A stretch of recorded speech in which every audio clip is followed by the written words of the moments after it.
Hi, friends. Good afternoon. I'm going to read this book today, Gods and Heroes.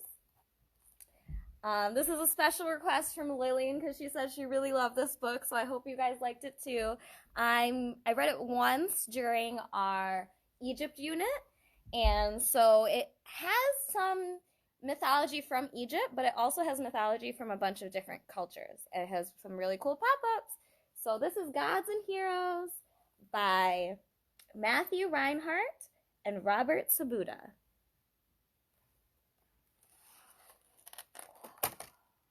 Anubis, the god Anubis. Powers of the unknown. What makes the rain fall and the sun shine? What lies beyond the stars? Why is life followed by death? Since the beginning of human civilization, people have sought the answers to nature's mysteries, an understanding of what or who made it all possible. No mere mortal had such power. Only beings of divine origin could push the seasons forward, forge mighty civilizations, and shape the very earth. The gods, those glorious mystical creatures who inspired both hope and fear, were responsible. Myths, the stories of their exploits, brought light to unanswerable darkness in the ancient world. We honor these beliefs and traditions by retelling them still, thousands of years later. Lords of the Two Kingdoms. Some 5,000 years ago, the combined dynasties of ancient Egypt's upper and lower kingdoms rose from the fertile banks of the Nile River and dominated northern Africa until about 30 BC. The ruler of Egypt, called a pharaoh, was considered the son of a god and charged his scribes with carefully preserving Egypt's history in an alphabet and symbolic pictures called hieroglyphs. Ooh, this is the pop-up up close. Hi, Tasha. Family feud. The Egyptian gods led lives filled with passion, bittersweet love, and family rivalry.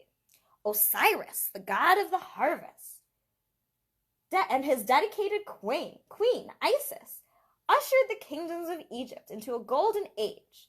But as most tales go, trouble lurked in paradise. Hungry for power, his brother Seth, the god of chaos, trapped poor Osiris in an enchanted casket and stole away his life force. Heartbroken, Isis magically revived her beloved husband just long enough to bear a single child, the falcon-headed Horus, who would one day take his deceased father's place, continuing the battle against his wicked uncle, Seth. So this is Osiris, this is Seth, and this is Isis. And, of course, Anubis is the big papa. The diminutive demigod Bes was revered in many Egyptian households for his powers to ward off misfortune and protect little children. Unlike his brother and sister gods, who were always depicted in profile, drawings of Bes stared straight forward, outward, ready to face his evildoers head on. The Wijat, or whole one, a common Egyptian hieroglyph, signified wholeness and healing and represented the eye of Horus, who gazed down at the earth with his sun and moon as his eyes. So this is Horus, this little pop-up at this corner up here. And his eye is very symbolic. The fertility goddess, Hathor, who often took the form of an elegant crowned cow, nurtured expectant mothers through childbirth, a dangerous time in an era of limited medical knowledge. Master of the hereafter. Many of Pharaoh's tomb was littered with statues of a gruesome Anubis, believed to be the creator of the first mummy and guardian over the king on his journey into the afterlife, a world beyond death. The jackal-headed god studies a great scale that weighs each mortal's heart, known as Ka, against the feather of the crown of Mat, the goddess of truth. Innocent hearts escaped the jaws of the hungry she-beast Amit and entered the presence of Osiris. So we learned about this in our Egypt unit, how Anubis makes sure that our soul is lighter than a feather before going into the afterlife. At least that's what the ancient Egyptians believed. Felines in the family. Ooh. The people of ancient Egypt believed that cats acted as watchful household guardians on behalf of the goddess Bastet, the cat-headed protector. Families adorned their feline pets with jewelry and allowed them to eat at the table as equals. When a beloved cat passed into the afterlife, everyone in the house shaved their eyebrows to show their sorrow. That's an interesting tradition. I've never heard of that before. The land between the rivers. Inhabitants of ancient Mesopotamia settled almost 4,000 years ago in the lush valley between the Tigris and the Euphrates rivers in the Middle East, often called the cradle of civilization. Unpredictable gods held sway over the walled city of Babylon, led by the upstart of Marduk, who defeated the fearsome saltwater dragoness Tiamat.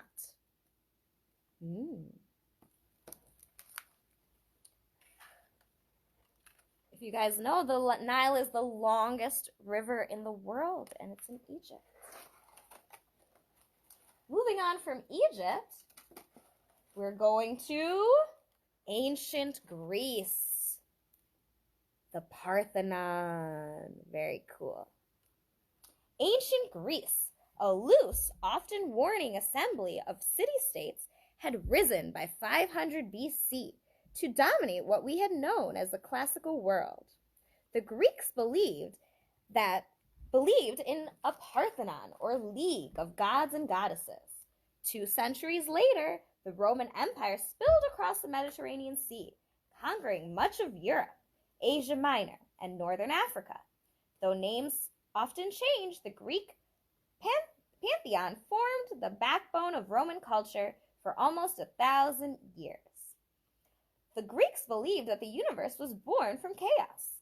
The mighty Titans, or parents of the classical gods, took control when the world was young and was later overthrown by their children. So this is the ancient Greek pantheon, and the Greeks believed that there were these older gods, the Titans, and then they were overthrown by the newer gods who they then worshipped. Castle in the sky. The gods resided in a legendary kingdom called Olympus, atop the Greek mountain of the same name. This was the home of 12 primary gods: Zeus, the king of the gods; Hera, his jealous queen; Poseidon, the trident-wielding lord of the ocean; Demeter, goddess of the harvest; Athena, owl-eyed goddess of wisdom; Dionysus, god of wine; Apollo, lyre-playing god of music and prophecy; his twin, Artemis, goddess of the hunt; Ares, shield-bearing god of war, and lover of Aphrodite, goddess of desire and beauty; Hephaestus, the master of craftsmanship and metalsmith to the gods; and Hermes, the wing-footed messenger. Other gods besides the 12 would visit Olympus, such as Hades, the lord of the underworld; Isis, the messenger goddess of the rainbow; and Aphrodite's son Eros, the infant god of love. The classical Parthenon. So this was inside that little pop-up of the classical Parthenon. Ooh. The birth of winter. Demeter, the goddess of grain and fertility, loved her daughter Persephone dearly. The trouble was, so did Lord Hades. He kidnapped the young Persephone and carried her away to the underworld to marry her. Demeter's despair caused all of the crops to die and sent the world into disaster. Despite a rescue attempt by fleet-footed Hermes, Persephone could not escape the underworld. Eventually, her mother and husband reached a settlement. Persephone lived with Hades for part of the year, when Demeter's grief brought the fall and winter to the earth. But she would return to the upper world for the rest of the year, when the world would bloom anew. So that's how the Greeks explained the seasons. It was, the fall was when Persephone was with the Lord of the Underworld, and spring was when she was with her mother. The rise and fall of Atlantis. Here's a little pop-up for Atlantis.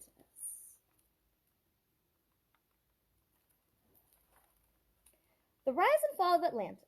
Thousands of years before the existence of Greek city-states, the sea god Poseidon established the advanced island metropolis of Atlantis. This fabled isle may have been somewhere in the Atlantic Ocean, perhaps west of the Rock of Gibraltar. Ooh. According to legends, power corrupted the people of Atlantis. Not known for forgiveness, Poseidon shattered the island with earthquakes and tidal waves, erasing Atlantis from the face of the earth forever.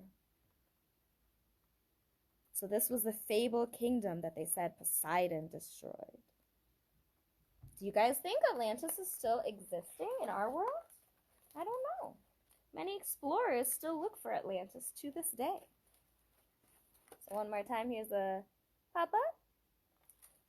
And let's move on from ancient Greece to Hercules. So this is the ship.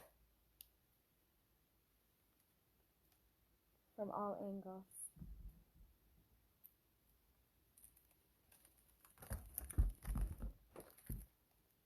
Ooh, and the sail.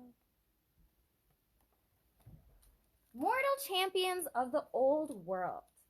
Legends also celebrate the adventures of larger-than-life men and women, brave mortals who dared challenge the will of the gods. This is a little flip book. I don't know if you guys can see. Ooh, and it shows a little movie, an animation in itself. Very cool.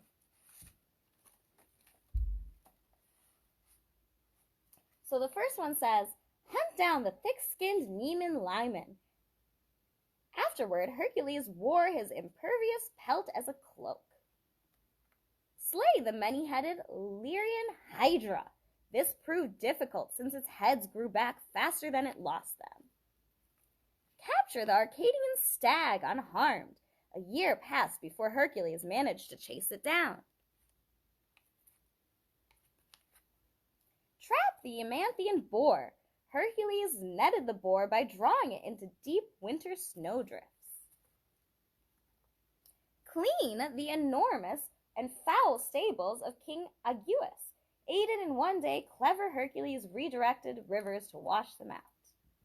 Dispatch marauding flocks of Stymphalian birds with bow and arrow. Seize the terrible Grecian bull which terrorized the countryside. Triumph and tragedy. No hero of classical myth is better known than Hercules, also called Heracles. At birth, he was blessed with immense strength, a gift from his father Zeus. Jealous of her husband's infidelity, Queen Hera sent poisonous snakes to destroy baby Hercules, who shook the snakes like rag dolls. Intent on revenge, Hera cast a spell on him years later, causing him to rampage through his village and accidentally kill his wife and his sons. Seeking forgiveness, the grieving hero served the cowardly king Eurystheus, who devised 12 impossible tasks or labors for Hercules to complete. And those were the 12 tasks that we looked at in our flip book. A champion's hopeless quest. So now we're moving on to the tale of Gilgamesh.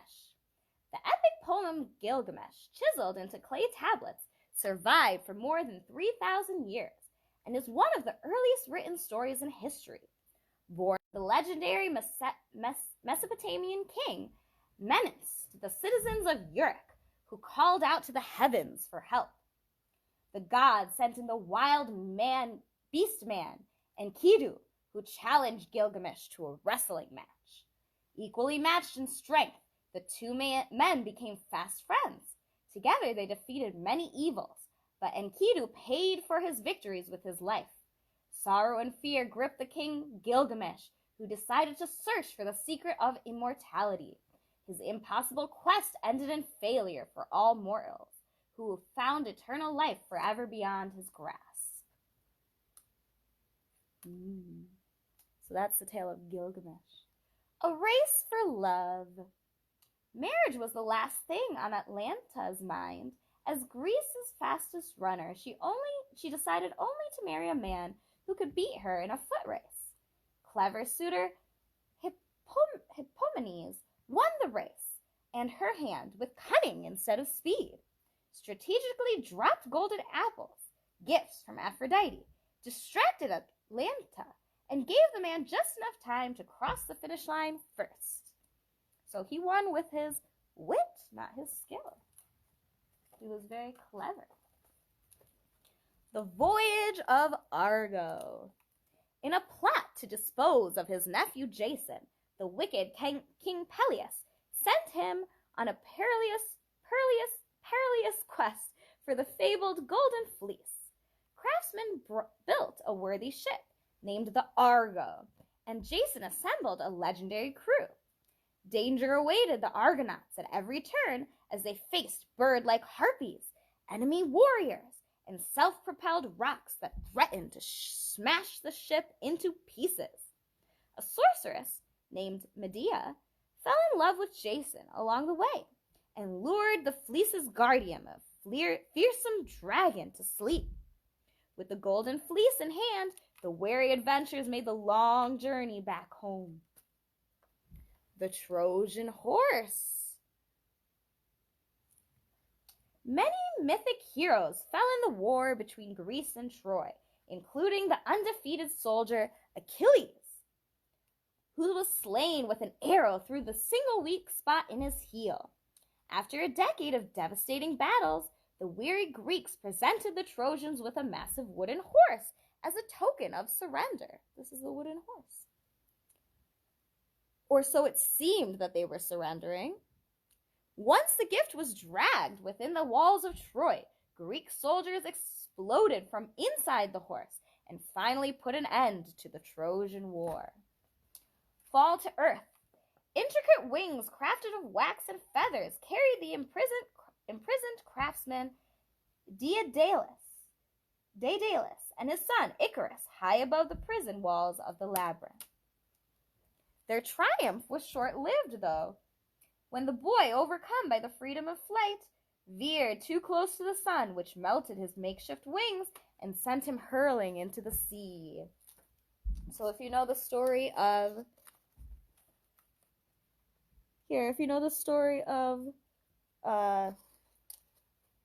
Icarus and Daedalus, then you know that he flew too close to the sun, and then that was his downfall. Bet he learned the moral of that story. Next page, moving on from Hercules and Gilgamesh, we have the Norse gods. Kingdoms of the frozen north. Norse masters of battle. Life in ancient Scandinavia was hard for the Viking people, who were battered by fierce ice storms and surrounded by war. Only the strongest survived. An eye for truth. Father Odin, grizzled lord of wisdom and magic, ruled the Norse gods. In his quest for truth, he sacrificed his own eye just to drink from the well of knowledge, gaining wisdom of all that has been and ever will be. His dwarf-made spear never missed its target, despite his disability, and his eight-legged steed, Sleipnir, leaped over the mountains with a single stride. So that's his horse. A final reward. The greatest hope of a fallen Viking warrior was to hear the scream of armored maidens known as Valkyries, led by the battle goddess Freya atop her feline-drawn chariot. Norsemen believed that a heroic death on the battlefield was honored with an eternity in Valhalla the party paradise of Norse myth.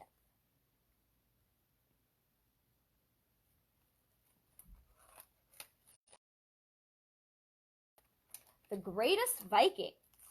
Only the fools dared defy the sky god who thundered across the heavens, leaving lightning in his wake and bashing foes with his enchanted hammer.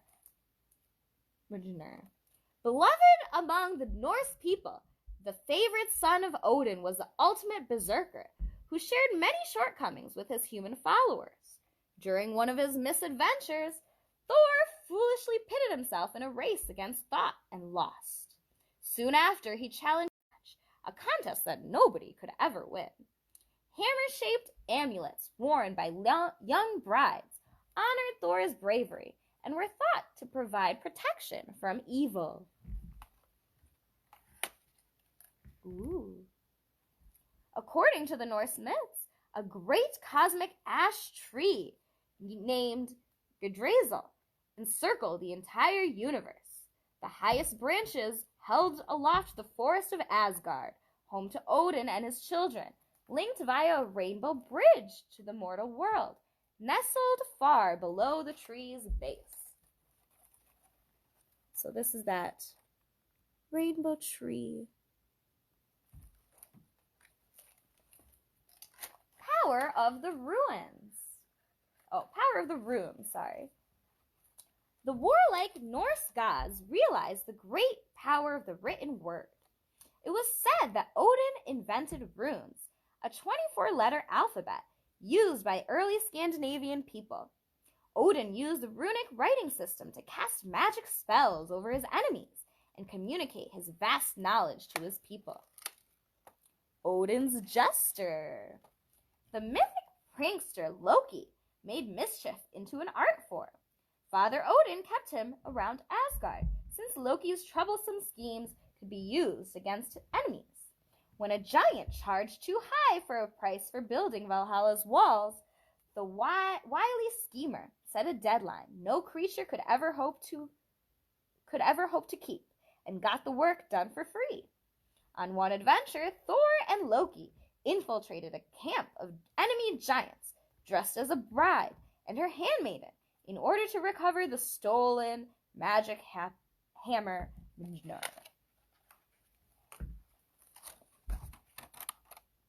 Moving on from the Norse gods.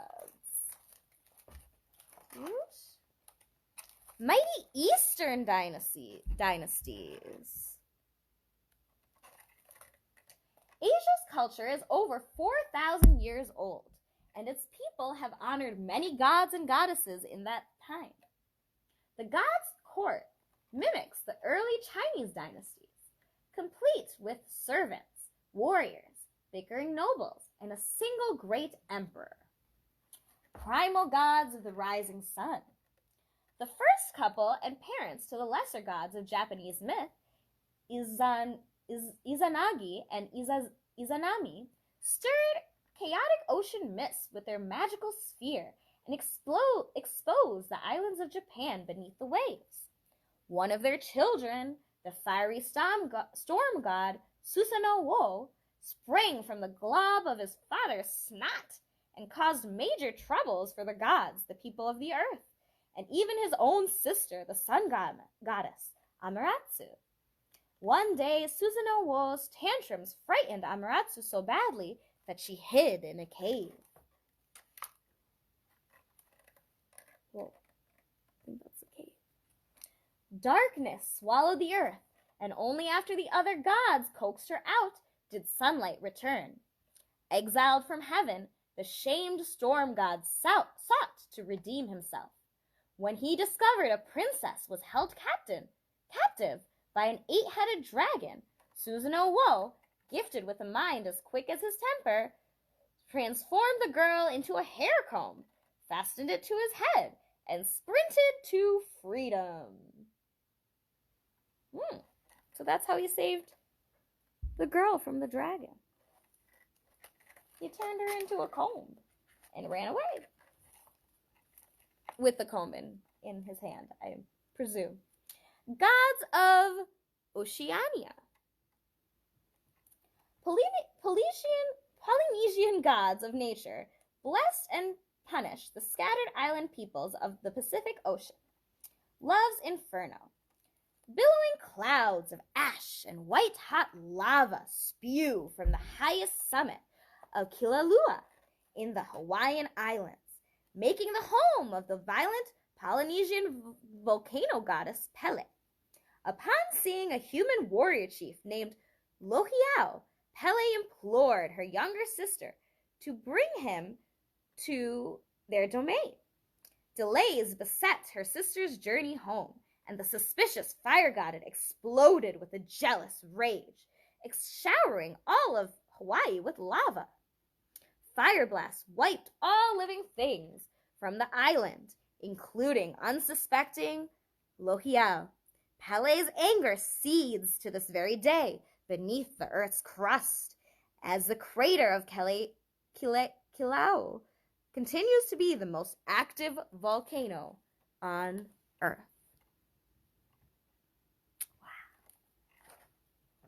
The Heavenly Grandfather. Jade Emperor Yu Hong sits highest in the heavens of China, overseeing his realm with supreme wisdom and kindness. Common folk called him the Heavenly Grandfather, rarely using his longest and most formal name, Peace Buddha, most pious and honorable, His Highness Jade Emperor, Huang Hing High Sovereign. 8 is enough.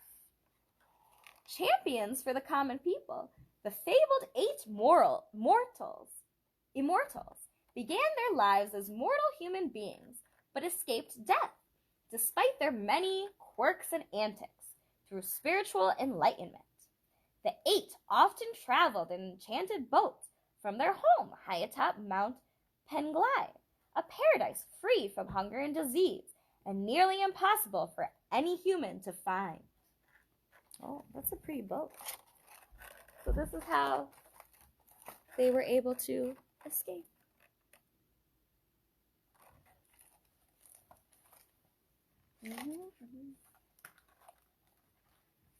Earth and the sky.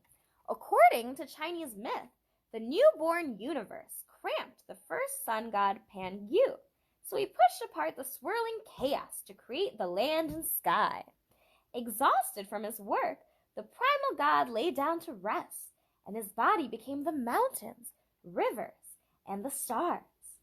In another myth, 10 sons, who were the sons of the goddess Zihi, appeared across China's skies, boiling rivers and burning crops.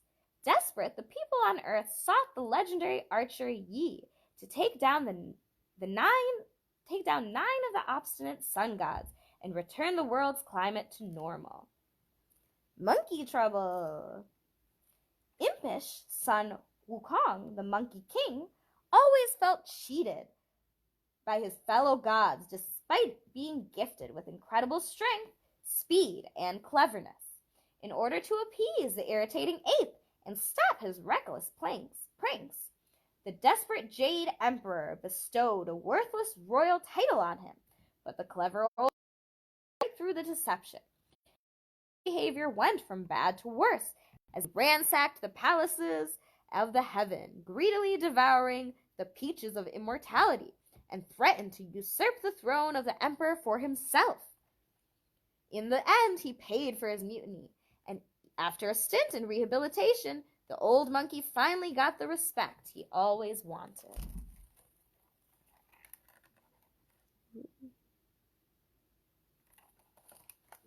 Okay, moving on from this part of Asia and Hawaii to another part of Asia. Ooh.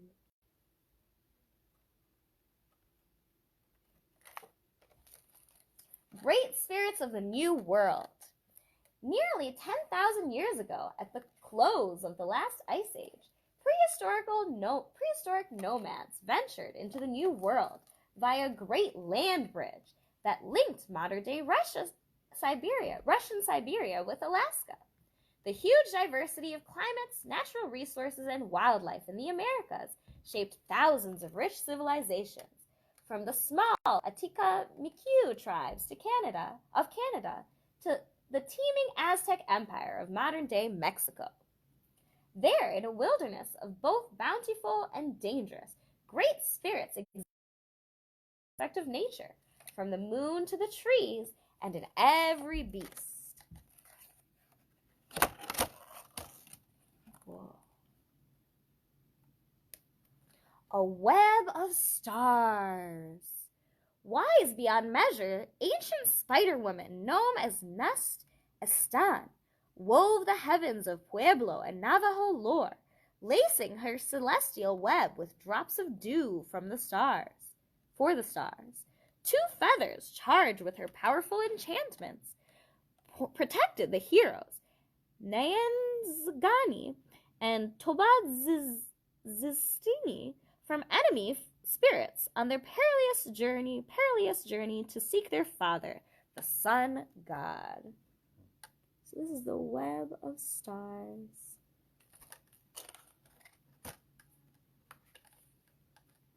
A goddess falls to earth.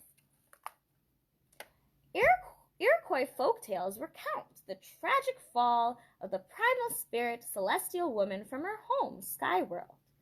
Gazing up from above, a giant turtle took pity and softened her landing, while other beasts offered protection.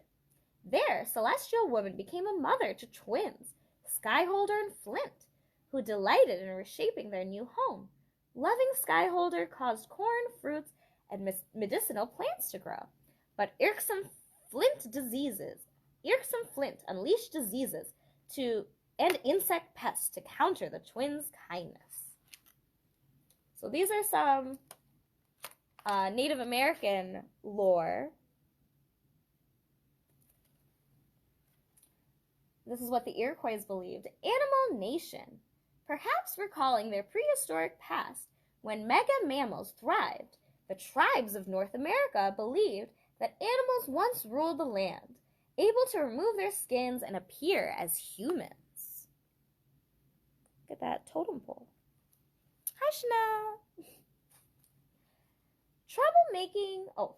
And appear as humans. Earthquakes, floods, and storms followed the battles of mighty Thunderbird, a powerful nature spirit known as Wakinyan, or Wukan, as he warned against mystical foes. Stylized figures of majestic Thunderbird commonly perch atop this intricately carved totem poles of tribes in the Pacific Northwest. Troublemaking pleases coyotes, tricksters of tribal Nor in western North America, but not all of his pranks are harmful. The Pima Indians, who believed it was a coyote who continually irritated Human Maker while he baked the first people from clay, Coyote's distractions kept the divine sculptor from making a matched set, so the world became filled with people of every size, shape, and color.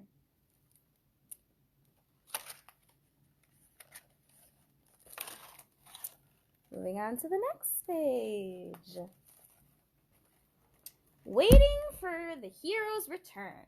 Citizens of the Aztec Empire worshipped the plumed serpent, Quetzalcoatl, the beloved god of wisdom who brought civilization, agriculture, art, and the calendar to his people.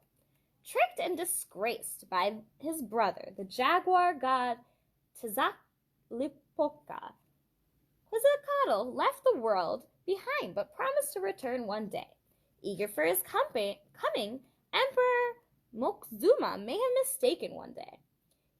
may have mistaken Spanish conqueror Hernan Cortez for Quetzalcoatl in 1519. Instead, Cortez's army brought a fast end to 100 years of Aztec dominance. Empires of blood.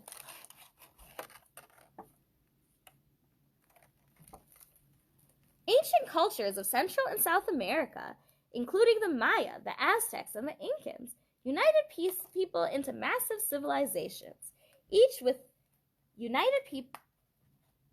its own pantheon of gods. Unpredictable floods, vicious predators, and tropical diseases day a precarious balance between life and death. Violent and mystical powers hungered for blood, and human sacrifice kept chaos from engulfing the universe. Beware the smoking mirror. A god of the summer sun, handsome Lipkoa had the power to enrich or destroy his people's crops. His name means smoking mirror, a reference to the black obsidian of the Aztec priests used to seek visions of the future. Tears for his children. Predating the Incan Empire, the monolithic getaway of the sun rises above the shores of Lake Titicaca, which lies between modern-day Peru and Bolivia. Some archaeologists believe that the storm god, Viracocha, is sculpted into the walls, weeping tears of rain and gripping twin bolts of lightning. Mayan engineers began constructing the great stepped pyramids of the city Tikal around 300 AD.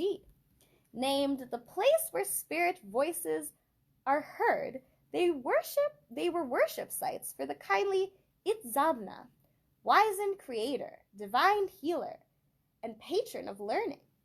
His wife, the rain goddess, Ixchel, guided the hands of women weavers, perhaps even inspiring them with an arcing rainbow after each storm.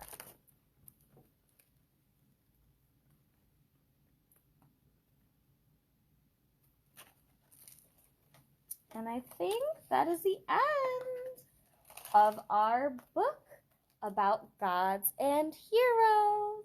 I hope you guys enjoyed that. This is from the same series that does the prehistoric Encyclopedia Mythologica. They also did the prehistoric ocean creatures when we learned about the sharks and stuff. So I think this is a really cool series. I know a lot of these words are a little complicated for our younger friends. So if you have any questions, please leave a comment down below. Otherwise, that's it for today's reading. Stay happy and stay healthy and stay safe, please. I'm going to do a nighttime reading today. So I'm going to take a poll of when friends go to bed. So please let me know so I know what's the best time to do this bedtime reading. Okay. Hope you guys are doing well. I miss you guys. Bye. Have a great day.